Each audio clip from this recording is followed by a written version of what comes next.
Hello, world. Welcome to my channel, Proteus Augustus. I'm an artist, scientist, and American Constitutionist. And today is January 13th, 2024. And today I want to talk a little bit about my quantum field density theory.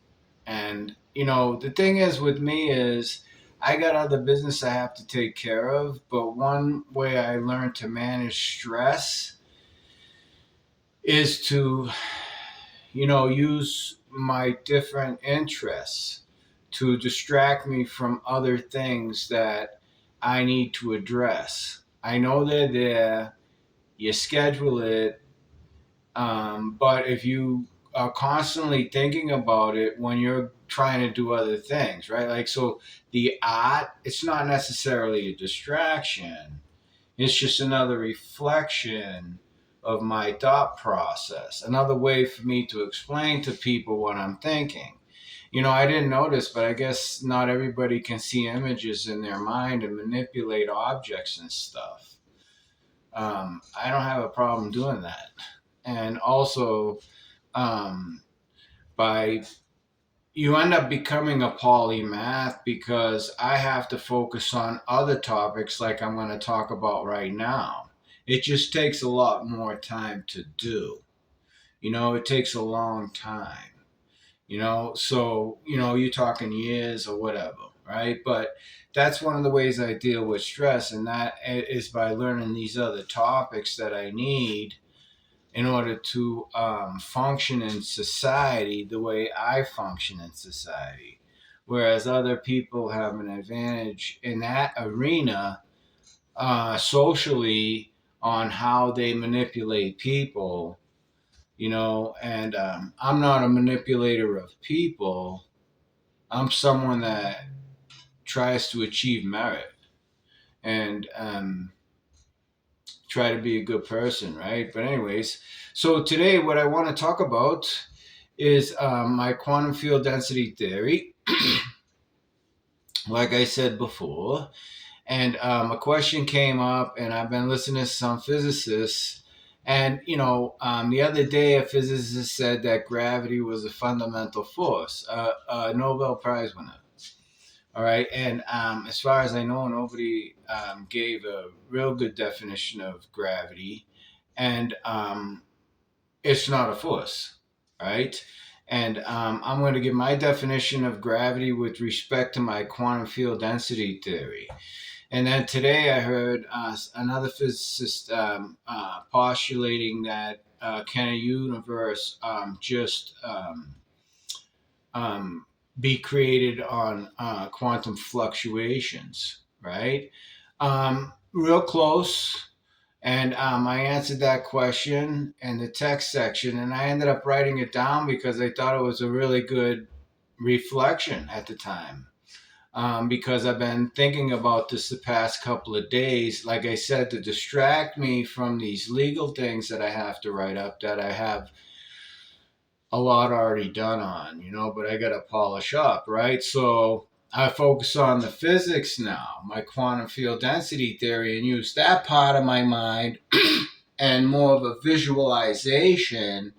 Whereas legal theory is just words, it's just passing language and logic, right? Logical arguments, based on language, right? And proofs, but it's not science, right? It's a proof of what the Constitution guarantees us that holds these people accountable, right? So also in science, you have to put some kind of proof forward in some way. And string theory can't do that, right? I mean, it hasn't been able to do that yet. And I've been thinking about this a long time. And, given another year or two or whatever, but the thing is, it's at my level, I have no access to other people who have accomplished a certain level and they have empirical data that I need because, when we're talking about a proton or an electron, when I'm talking about quantum field densities, right? I'm hoping that somehow when I do these derivations, right, or whatever, right, these partial derivatives and whatnots, I can probably kind of deduce what the quantum field, density is closer to a proton size. And then if I can measure it that way, then that's just another proof for my quantum field density theory, right? But let me just explain the answer that I gave. I wrote it down here. And what I said basically is that my quantum field density theory answers that question for you, okay? We are in a local clock created by a critical energy potential maximum that caused the Big Bang, right? According to my theory, I calculated the maximum possible quantum field distortion possible before a local clock resetting, okay, to be the Planck quantum field density at 2.91 times 10 to the 43rd joules per meter cubed. I'm saying at that level, based on what we know today and what physicists are accepting as fundamental quantities, I can take the Planck length and I can take the Planck mass and use it in this theory to get this number, right? So when it's quantized, right? So basically what I'm saying is there's really two fundamental physical properties to the universe, right? One is the quantum field itself, what people refer to as space. Space is not empty. The quantum field is something. A proton cannot exist in nothing. Nothing would be able to access it, right? It can never be nothing. So after contemplating a long time, I realized that the concept of nothing that we have cannot exist in the universe. You cannot have zero entropy and you cannot have 100% entropy, right? It'd either be too hot or non-existent, right? And so basically what you're dealt with, right, is the concept of space itself being a quantum field, right? And then what interacts with the quantum field is quantum energy itself. Now, inside a black hole, at that value, the minimum quantum entropy state can no longer stabilize, and the quantum field inverts on itself. In other words, it just kind of looks like some of those renderings in the computers where the space is going in and pushing the energy out, okay? And thus starting the quantum entropy shift into what we experience as time. This happens over and over again. Dark stars, which are black holes, I call them dark stars. And in my quantum field density theory, I'm calling dark stars non-emitting quantum field densities. Okay? And they are the batteries of the universe. They go around gobbling stuff up, right? How does that happen? Well, after the proton stabilization with electron quantum field density occurs due to the cooling, right? And one can start to try to get an idea if indeed this quantum space, the quantum field exists, which is what I'm saying, it can be interacted with, right? Because the only other thing that matters now is quantum energy. It doesn't matter how well it's organized or not, right? But when a big bang goes off, when it hits that Planck value that I'm calculating based on this density theory, right? And all the energy comes out, there's so much heat. That's how you get the background radiation. Because even though the black hole, the spatial distortion is trying to force the entropy, right? It's trying to make it go to zero. That doesn't mean it ain't bright, and that doesn't mean it ain't hot, right? Right? It's just that the space is so distorted that everything is down into its minor component on the quantum field, right? The quantum energy is flat. It's trying not to move. But at that Planck level, I'm saying it can't do that anymore. The energy comes out, the heat gives you the radiation background, right? Then the protons sublimate out. Now, what I'm saying is if it's pure energy, it's light, and that the light entangles itself, right? And a gluon just might be a basic component of light itself, right? Or the basic component of energy itself.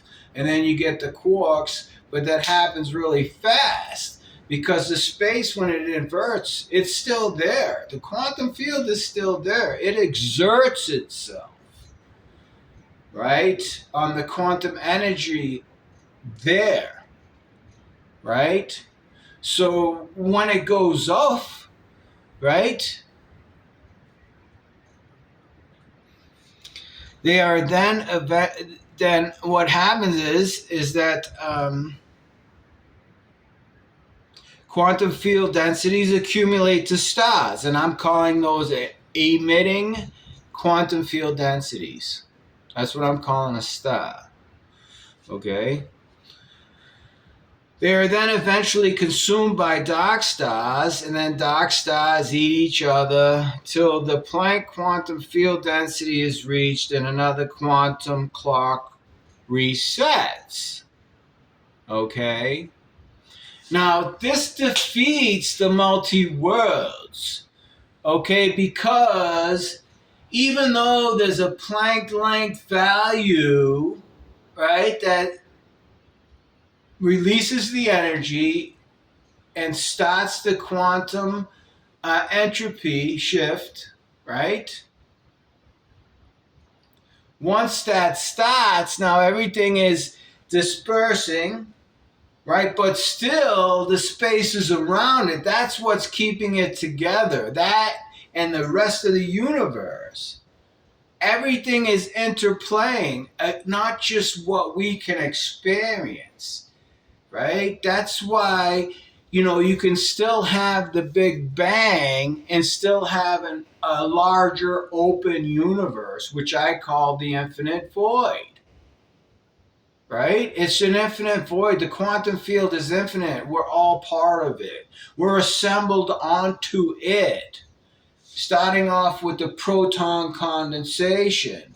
So not only is a dark star a battery, right, storing energy as it goes through its accumulation of this energy to the Planck value, right, when protons are condensated out, those protons are energy batteries themselves. They have the energy. They have light within them also, right? And the quantum field also exerts itself through when light passes through the quantum field, right? So, if you can get your head around that, right? Now let's talk about what gravity is, right?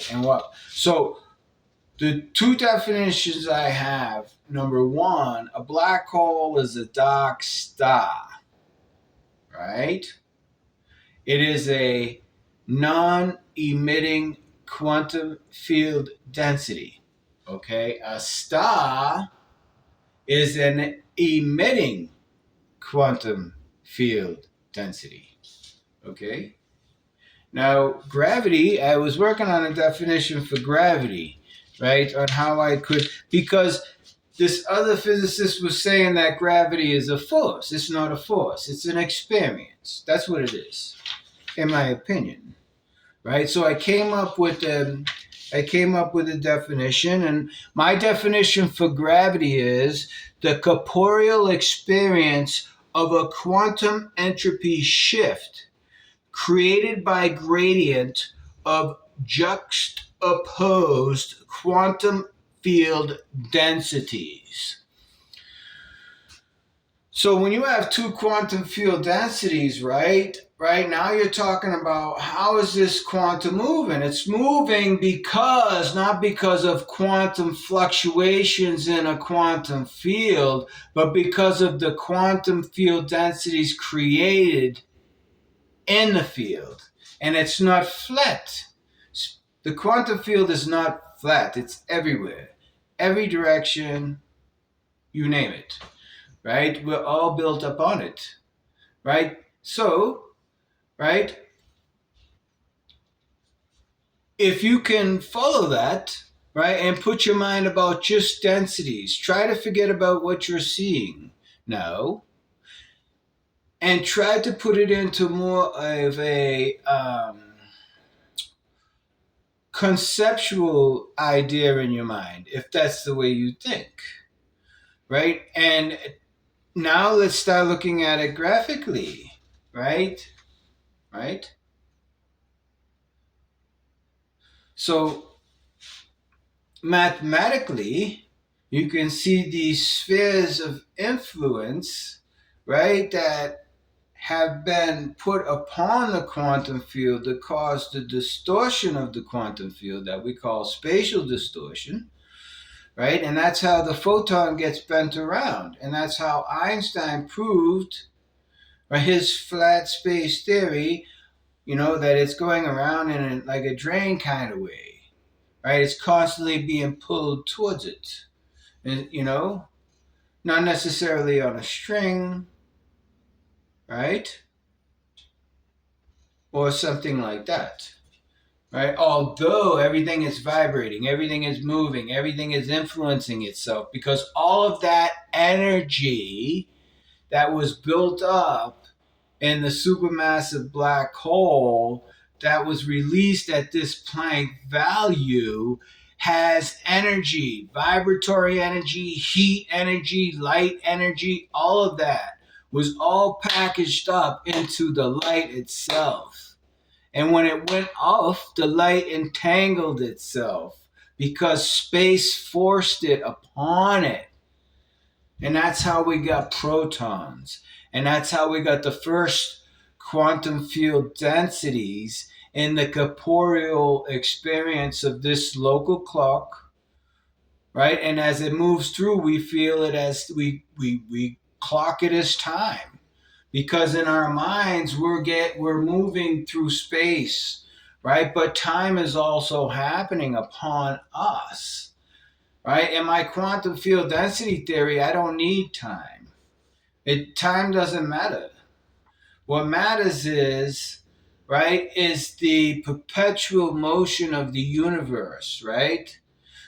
The storage of energy, the release of energy, right? And then the organization of energy again, eventually to another supermassive black hole that acquires that Planck critical value. And who cares how long it takes? We're here. We're never going to experience that, right? So it could have happened who knows how many times. I'm saying that the universe was perpetual, right? That we're in a local clock that we call the Big Bang, right? And that quantum field densities are created after that Big Bang, and that those quantum field densities interact on each other, right? Until you start getting higher elements and stars and people like me and you and this phone, right? Anyways, that's in a in a in a little package on what my quantum field density theory is, right? So I'm just asking you to think about it. Not many people are going to see this, right? That's why I put comments in some of these physicists' video, stuff on YouTube. Anyways, so just munch on that. Until next time, think free, be free and eat free.